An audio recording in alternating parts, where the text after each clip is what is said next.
안녕하세요. 지혜의 뜰입니다. 오늘은 부처님의 지혜를 담은 금강반야바라밀경을 편안한 현대어로 함께 읽어가려 합니다. 이 시간 동안 잠시 일상의 무게를 내려놓고 부처님의 가르침 속으로 함께 걸어가 봅니다. 조용히 숨을 고르고 마음을 가볍게 열어주세요. 제일품 법회가 열리다. 이와 같이 나는 들었습니다. 어느 날 부처님께서 사이국 기원 정사에 계셨습니다. 1250명의 비구 대중이 함께 모여 있었습니다. 그때 세존께서는 공양 시간이 되어 옷을 입으시고 바루를 들고 사이국 성안으로 들어가 음식을 받으셨습니다. 성안에서 차례로 집집마다 바루를 들고 음식을 받으신 후 다시 제자들과 함께 기원 정사로 돌아오셨습니다. 공양을 마치시고 옷과 바루를 거두어 놓은 뒤 발을 씻고 자리에 앉으셨습니다. 제이품 참다운 보살의 길. 그때 장로 수보리가 자리에서 일어나 오른쪽 어깨를 드러내고 오른쪽 무릎을 꿇고 합장한 채 부처님께 아뢰었습니다.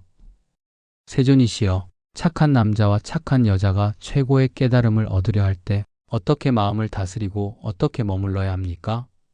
부처님께서 말씀하셨습니다. 수보리야, 보살은 모든 중생을 다 이롭게 해야 한다. 하지만 내가 중생을 구제한다는 생각에 머물러서는 안 된다. 왜냐하면 중생이라는 것이 따로 존재하는 것이 아니기 때문이다. 제3품 집착을 버려야 한다. 부처님께서 말씀하셨습니다. 수보리야, 보살은 어떤 형상에도 집착하지 않고 자비를 실천해야 한다. 사람 모습, 소리, 냄새, 맛, 촉감, 생각에도 집착하지 말고 아무 것에도 머무르지 않고 마음을 내야 한다. 만약 마음을 형상에 집착하여 낸다면 이는 진정한 마음을 낸 것이 아니다. 제사품 보시할 때도 집착을 버려라. 부처님께서 말씀하셨습니다. 수보리야, 보살은 마음에 머무름 없이 보시해야 한다. 형상에 얽매여 보시하지 말고 무형의 마음으로 보시해야 한다. 만약 보살이 어떤 형상에도 집착하지 않고 보시한다면 그 공덕은 이루 헤아릴 수 없이 크다. 제오품 형상을 초월해야 참다운 보살이다. 수보리야, 너는 어떻게 생각하느냐? 사람의 몸을 통해 열애를 볼 수 있겠느냐? 수보리가 아뢰었습니다.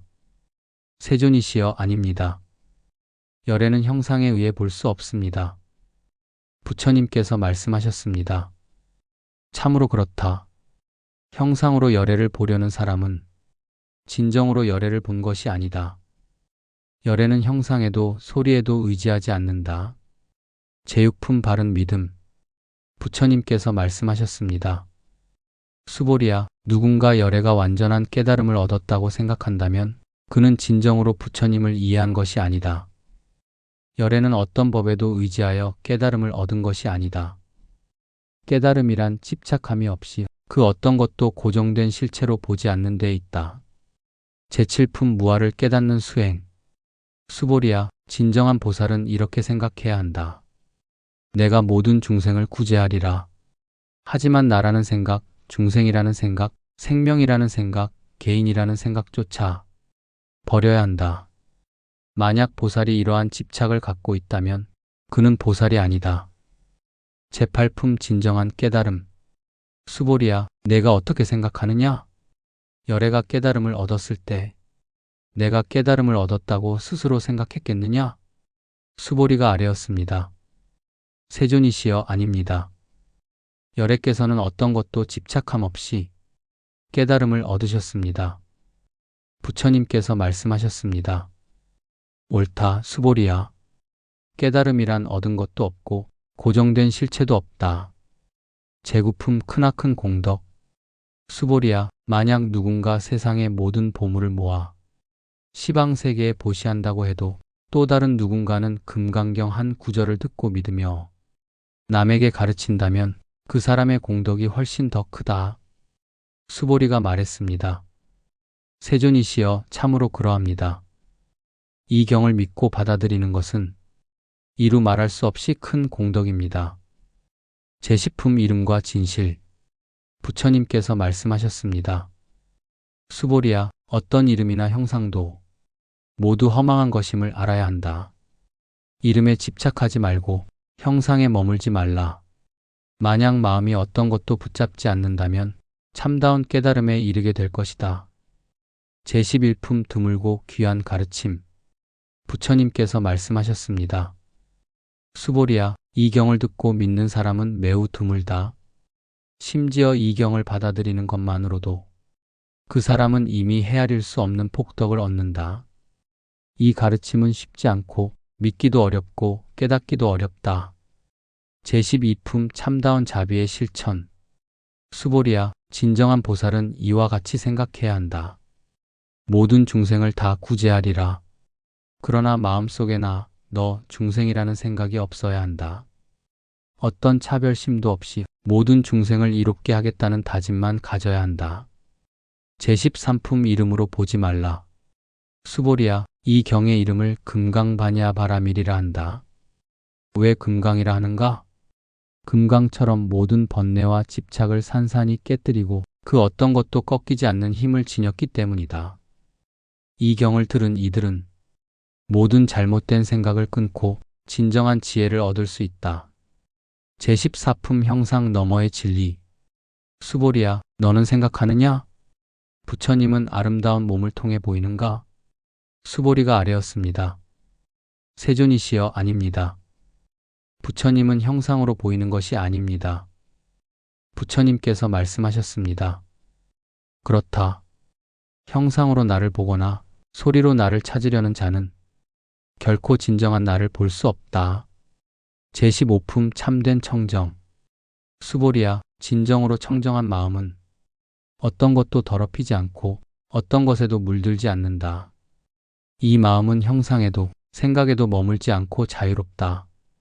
이런 마음으로 보시하고 이런 마음으로 살아야 한다. 제16품 참다운 깨달음.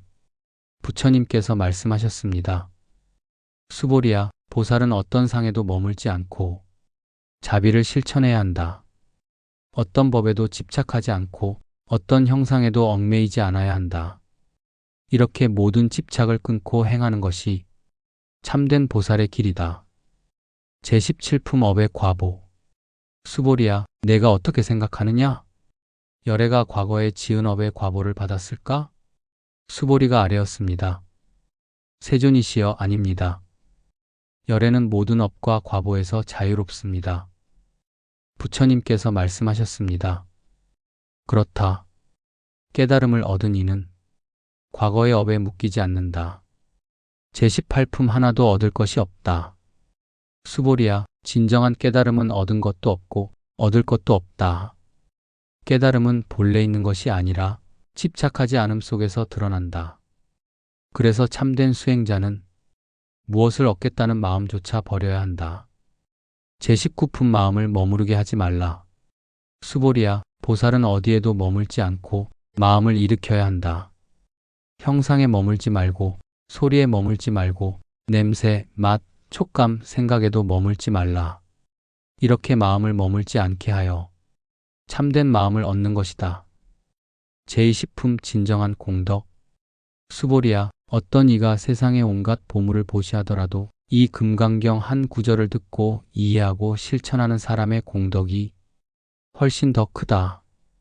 형상 없는 믿음 속에서 실천하는 자의 공덕은 헤아릴 수 없이 위대하다. 제21품 큰 지혜의 실천. 부처님께서 말씀하셨습니다.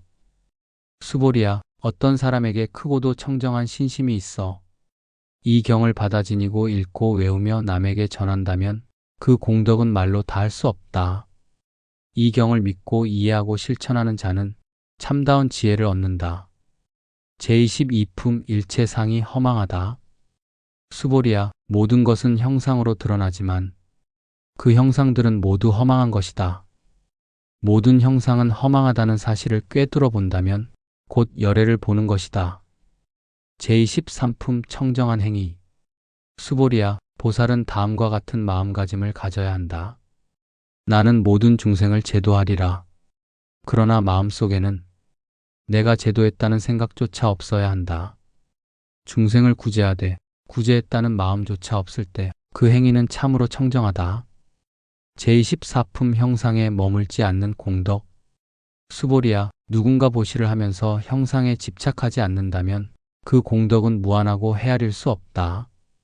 그러나 형상에 집착하고 보시하면 그 공덕은 크지 않다.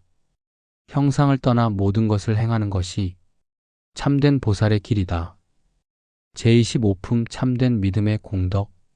수보리야, 이 경을 듣고 믿고 받아들이는 이들은 이루 말할 수 없는 공덕을 얻는다.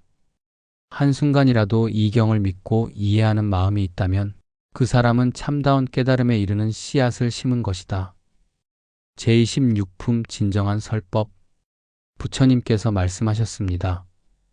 수보리야, 누군가 열애가 법을 설한다고 말한다면 그는 진정으로 나를 이해한 것이 아니다. 나는 법을 설하지 않는다. 다만 사람들이 스스로 깨달을 수 있도록 길을 가리킬 뿐이다. 제27품 법을 떠나지 않고 설하는 법. 수보리야, 진정한 법은 집착함이 없고 형상이 없으며 말로 표현될 수 없는 것이다. 그럼에도 불구하고 자비로운 마음으로 중생을 위해 말로 가르침을 펼친다. 말은 다만 수단일 뿐 진리는 말 너머에 있다. 제28품 진실한 믿음의 힘.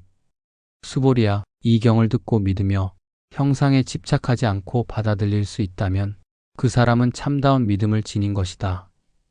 이런 사람은 세상의 온갖 번뇌를 벗어나 참된 자유를 얻는다. 제29품 모든 것은 꿈과 같다. 수보리야, 모든 형상은 꿈과 같고 환상과 같으며 물거품과 같고 그림자와 같다. 또 이슬과 같고 번개풀과 같다. 이와 같이 모든 존재를 바라보아야 한다. 제30품 진정한 깨달음은 고정되지 않는다.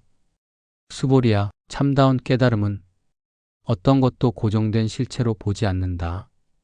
만약 고정된 법이 있다면 그것은 참된 법이 아니다. 깨달음은 고정되지 않고 집착함이 없이 자유롭게 흐르는 것이다. 제31품 모든 것은 평등하다. 부처님께서 말씀하셨습니다. 수보리야, 내가 어떻게 생각하느냐? 30 이상을 가진 몸이 곧 열애라고 할 수 있겠느냐? 수보리가 아뢰었습니다. 세존이시여, 아닙니다. 30 이상으로 열애를 볼 수 없습니다. 부처님께서 말씀하셨습니다. 그렇다. 형상으로 나를 보거나 소리로 나를 찾으려는 이는 진정으로 나를 볼 수 없다. 제32품 모든 존재는 더섭다. 부처님께서 말씀하셨습니다. 수보리야, 모든 만들어진 것들은 꿈과 같고 환상과 같으며 물거품과 같고 그림자와 같다. 또한 이슬과 같고 번개풀과 같다. 이와 같이 세상의 모든 존재를 바라보아야 한다. 제33품 금강경의 위대한 공덕. 부처님께서 말씀하셨습니다. 수보리야, 만약 누군가 이 경전을 듣고 깊이 믿으며 이해한다면 그 사람은 이루 말할 수 없는 큰 공덕을 얻는다. 그리고 이 경을 수지하고 낭송하고 가르친다면 그의 지혜는 헤아릴 수 없이 깊어질 것이다. 이 경을 믿고 실천하는 사람은 참다운 깨달음에 이르게 될 것이다.